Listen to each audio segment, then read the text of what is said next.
తొలుత ఓఆర్ఆర్ లోపల పెంచుతాం, ఓఆర్ఆర్ లోపలనే మొదలు పెంచుతాం, ఓఆర్ఆర్ బయట మెల్లగా పెంచుతాము అన్నారు. మరి అది అమల్లోకి రాకముందే ఈ పాలసీని ఎందుకు హడావిడిగా అమలు చేస్తున్నారు? ఎవరికి మేలు చేయడానికి అమలు చేస్తున్నారు చెప్పాలి కదా. ఓఆర్ఆర్ లోపల భూముల ధరలు సవరిస్తాము, ఎస్ఆర్ఓ వాల్యూ పెంచుతామని ఇప్పటికి 10 సార్లు ముఖ్యమంత్రి చెప్పిండు, రెవెన్యూ మంత్రి చెప్పిండు. మరి సవరించినాక భూముల ధరలు సవరించినాక మీరు ఈ పాలసీ తెస్తే 10 రూపాయలు ఎక్కువ వస్తాయి కదా ఖజానాకు. ఇది 7 రోజుల దరఖాస్తు, 7 రోజుల్లో క్లియరెన్స్, 45 రోజుల పైసలు కట్టుడు వెనుక ఉన్న మతలబ్ ఏందో ఇప్పుడు అర్థమవుతలేదా? అంటే ఇది కొల్లగొట్టుకొని జేబులు నింపుకొని తర్వాత పెంచుతారు. పారిశ్రామికవేత్తలకేమో ఒక విధానం, పేదలకు ఒక విధానం. అంటే పారిశ్రామికవేత్తలకు కట్టబెట్టడం కోసమే కదా భూములు సవరించడానికంటే ముందే పప్పు బెల్లాలకు అమ్మినట్టు ఈ భూములు కట్టబెడుతున్నారు. మీరు ఈ సంవత్సర కాలం నుంచి ఓఆర్ఆర్ లోపల భూముల విలువలు సవరిస్తాం, ఓఆర్ఆర్ లోపల మొదలు పెంచుతాం, ఓఆర్ఆర్ బయట తర్వాత పెంచుతామని చెప్పి ఇప్పుడు అదే ఓఆర్ఆర్ లోపల ఉండే భూములన్నీ ఎందుకు కట్టబెడుతున్నారు? ఇప్పుడు ఈ భూములన్నీ ఎక్కడున్నాయి? ఓఆర్ఆర్ లోపలనే ఉన్నాయి కదా. ధరలు సవరించేదాకా ఎందుకు ఆగుతలేరు? ధరలు సవరిస్తే రాష్ట్ర ప్రభుత్వానికి ఆదాయం పెరుగుతుంది కదా. అంటే మీకు మీ అనుయాయులకో మీరందరూ ఇప్పటికే దీన్ని తయారు చేసుకున్నారు కనుక మీ కమిషన్ల కోసం ఇవాళ ఎస్ఆర్ఓ వాల్యూ సవరించకుండా ఈ భూముల్ని కట్టబెడుతున్నారా లేదా? దీనికి సూటిగా సమాధానం చెప్పండి. ఏది మొదలు? రాష్ట్ర ప్రభుత్వానికి రూపాయి ఎక్కువ వచ్చేది మొదలా, తక్కువ వచ్చేది మొదలా? భూములు సవరించినాక ఈ పాలసీ తెస్తే 4 రూపాయలు ఎక్కువ వస్తాయి కదా. ఎందుకు చేయట్లేదో ఈ రాష్ట్ర ప్రజలకు సమాధానం చెప్పాలి. ఇది question number 2. Then question number 3, ఇందాక నేను చెప్పిందే, బీఆర్ఎస్ 100 రూపాయలు అక్కడ గజం ఉంటే 200 రూపాయలు తీసుకున్నది. కానీ మీరు 30 రూపాయలకే ఎందుకు ఇస్తున్నారు? Already there is a policy. BRS అది కూడా హైకోర్టు డైరెక్షన్ ఉంటే తెచ్చినాం ఆ రోజు.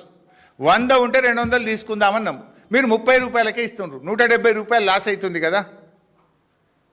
ఎందుకు 30 రూపాయలకు తగ్గించారు? దీనివల్ల రాష్ట్ర ఖజానాకు, రాష్ట్ర ప్రభుత్వానికి నష్టం జరుగుతుందా జరగదా? 200ని 30 రూపాయలకు ఎందుకు తగ్గించారు? తద్వారా లక్షల కోట్లు ఈ రాష్ట్ర ప్రభుత్వ ఖజానాకు నష్టం, ఈ రాష్ట్ర ప్రజలకు నష్టం కదా. దానికి మీరు ఇచ్చే సమాధానం ఏంటి? నంబర్ 3. నంబర్ 4, అప్పట్లో మేము ఎల్ఆర్ఎస్ తెస్తే నో ఎల్ఆర్ఎస్ నో బీఆర్ఎస్ అని మమ్మల్ని తిట్టిరా. ఎల్ఆర్ఎస్ ఏంటి బైసాబ్? ఎల్ఆర్ఎస్ అంటే మీలాంటి వాళ్ళు, ఒక పేదవాళ్ళు,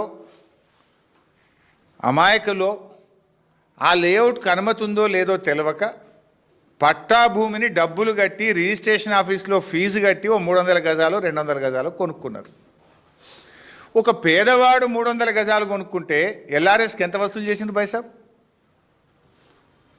ఎల్ఆర్ఎస్ అంటే పట్టా భూమి, డబ్బులు పెట్టి కొనుక్కున్న భూమి, రిజిస్ట్రేషన్ ఆఫీస్లో ప్రభుత్వానికి బాజాప్తా రుసుము కట్టి రిజిస్ట్రేషన్ చేసుకున్న భూమి. అది లేఅవుట్ రెగ్యులరైజేషన్ స్కీమ్. ఒక ఎల్ఆర్ఎస్లో, ఇది LRS GO, this is the GO of LRS, GO number 135. ఈ జీవోను మొన్న కాంగ్రెస్ పార్టీ అమలు చేసింది. ఈ జీవోలో ఉదాహరణకు 30,000 నుంచి 50,000 ఎస్ఆర్ఓ వాల్యూ ఉంటే ఎస్ఆర్ఓ వాల్యూ మీద 80% కట్టాలి. ఇక్కడ చూస్తే మీరు 30 నుంచి 50 అన్నాడు కదా. ఐపీ సనత్ నగర్ 52,000 రూపాయలు ఎస్ఆర్ఓ వాల్యూ ఉంది. 52,000 ఉంటే ఎంత కట్టాలి మరి? ఒక పేదవాడైతే 80%, 100% తీసుకున్నారు సబ్ రిజిస్ట్రేషన్ వాల్యూ మీద. కానీ ఇక్కడ 30%కే ఇస్తున్నారు. ఒక పేదవాడు ఒక 200 గజాలు 300 గజాలు ఇన్నోసెంట్గా లేఅవుట్కి అనుమతి ఉందో లేదో చూసి కొంటేనేమో ముక్కుబిండి 80% వసూలు చేసిండ్రే. 80%, 60% వసూలు చేసిండ్రు. ఇప్పుడు ఐడిఏ నాచారం 25,000 ఉంది ఎస్ఆర్ఓ వాల్యూ, మౌలాలి 24,000 ఉంది, కూకట్పల్లి 31,000 ఉంది. ఇవి చూసినా 60%, 80%. ఇదే కూకట్పల్లిలో ఒక లేఅవుట్ రెగ్యులరైజేషన్ స్కీమ్ కింద ఎల్ఆర్ఎస్లో ఎవరైనా దరఖాస్తు పెడితే 80% తీసుకున్నారు ఎల్ఆర్ఎస్లో కూకట్పల్లిలో. ఇప్పుడు అదే కూకట్పల్లి ఇండస్ట్రియల్ ఎస్టేట్లో 30%కే భూమి రెగ్యులరైజ్ చేస్తూ multiple zone, not residential, multiple zone. నువ్వు సినిమా థియేటర్ కట్టు, కమర్షియల్ కాంప్లెక్స్ కట్టు, నువ్వు ఏమన్నా చేసుకో, మల్టిపుల్ జోన్గా కన్వర్ట్ చేస్తుండ్రే. ఒక పేదవాడికి ఎల్ఆర్ఎస్ చేయమంటేనేమో ముక్కుబిండి 80% వసూలు చేసిండ్రు. 80% రిజిస్ట్రేషన్ వాల్యూ వేరే, మళ్ళా రుసుములు వేరే, దరఖాస్తు రుసుము, ప్రాసెసింగ్ రుసుము, రకరకాల రుసుములు పెట్టి వసూలు చేసిండ్రు. అంటే పేదవాడికి ఒక న్యాయం, పెద్దోడికి ఒక న్యాయం. ఇది ఎల్ఆర్ఎస్లో 60%, 80% ఎస్ఆర్ఓ వాల్యూలో ముక్కుబిండి వసూలు చేస్తుంది. బడా పారిశ్రామికవేత్తలకేమో 30%కే కట్టబెడుతుంది. దీనికి మీరు ఇచ్చే సమాధానం ఏంది? పేదవాడికో న్యాయం, పెద్దోడికో న్యాయం ఉంటుందా అని అడుగుతా ఉన్నా. 300 గజాల ప్లాట్ కొనుక్కున్న, ఇల్లు కట్టుకుందామని ఒక రోజువారి కూలి, ఒక ప్రైవేట్ ఉద్యోగి, ఒక చిరు ఉద్యోగి దగ్గర ఎస్ఆర్ఓ వాల్యూలో 80% వసూలు చేసిండ్రు.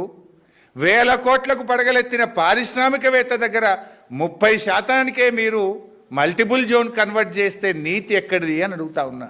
What is this policy? ఈ పాలసీ ఎవరి కోసం? ప్రభుత్వం ఈరోజు సమాధానం చెప్పాలి ప్రజలకని అడుగుతా ఉన్నా. This is point number 4. ఇకపోతే పాయింట్ నెంబర్ 5.